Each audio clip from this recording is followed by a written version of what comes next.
जब महाभारत की बात की जाती है, कई लोगों का मानना है कि ये हमारा इतिहास है, पर वहीं पर कईयों का ये भी मानना है कि ये एक कथा है जो हमें सुनाई जाती है। तो आखिरकार क्या सच है?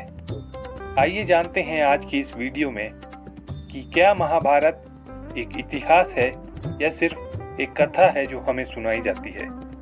स्वागत है आज की इस वीडियो में। मेरा नाम है अतुल। हम देखते हैं कि क्या महाभारत एक इतिहास है या एक कथा है। तो चलिए शुरू करते हैं आज की वीडियो।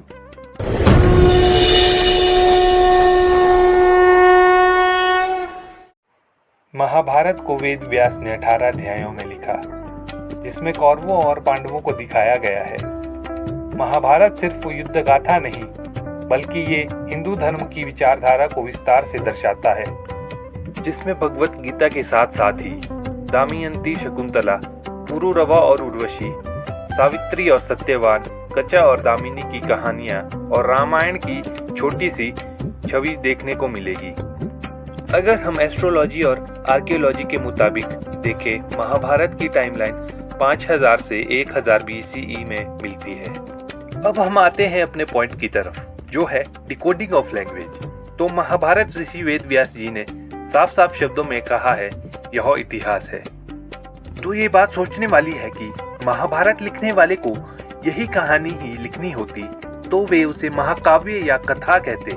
महाभारत से केवल लोगों ने उस युग में ही सबक नहीं सीखा, बल्कि लोग आज भी सबक सीखते हैं। जैसे हमें अभिमन्यु के बारे में पढ़कर पता चलता है कि किसी चीज का आधा ज्ञान खतरनाक हो सकता है, और वहीं पर कौरवों और पांडवों के बारे में पढ़कर हमें ये पता चलता है कि हमें सही के साथ ही खड़ा रहना चाहिए, फिर आपके सामने आपका परिवार ही क्यों ना हो।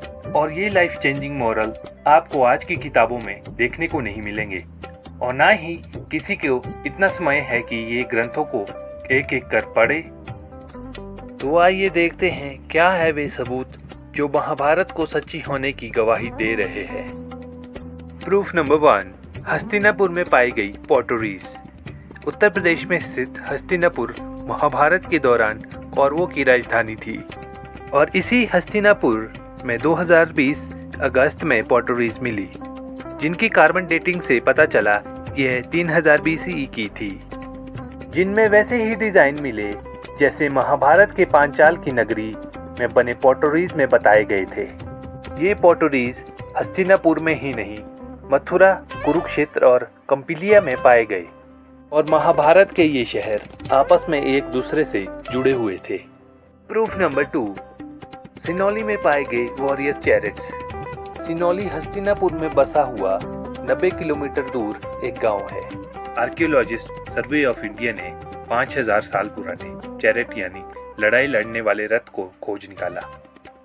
बल्कि रथ ही नहीं, यहाँ पुरानी तलवारें और शाही कब्रों की खोज की गई। AIS के डायरेक्टर संजय कुमार ने बताया कि ये चैरेट महाभारत कल्चर जैसे हैं।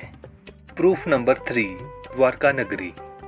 महाभारत के 7वें पर्वे या सेक्शन 40 में साफ साफ लिखा है कि श्री कृष्ण भगवान की द्वारका नगरी के किले की दीवार के पीछे छिपी है। वहाँ कई घाट थे जो समुद्र किनारे थे और बाद में समुद्र में समा गए। ताज्जुब की बात तो ये है, आर्कियोलॉजी वालों को द्वारका नगरी गुजरात के कोस्ट पर मिली, जिसकी कार्बन डेटिंग के बाद ये बात सामने आई कि ये नगरी 3000 से 1500 BCE की थी। 1963 में शुरू हुई एग्जीक्यूशन के बाद पानी में डूबे शहर का लेआउट मिला और फोर्ट वॉल की लोकेशन मिली, जिससे ये साबित हो गया कि द्वारका उस समय मौजूद थी। Proof number 4, Lakshagriha. लाक्षागृह को पांडवों ने 12 साल के वनवास और 1 साल के अज्ञातवास को लौटने के बाद बनाया। उन्होंने पांडवों के लिए लाक्षागृह में षड्यंत्र रचा ताकि वे जलकर मर जाएं। पर पांडवों को जैसे ही इस बात का भनक लगी, वे इस सुरंग से भाग गए। तो इन सभी बातों को जानकर ये लगता है कि महाभारत कोई कथा नहीं थी, बल्कि ये हमारा इतिहास था जो आज तक चलता आ रहा है। अगर आपको ये वीडियो अच्छी लगी तो चैनल को ज़रूर सब्सक्राइब करें।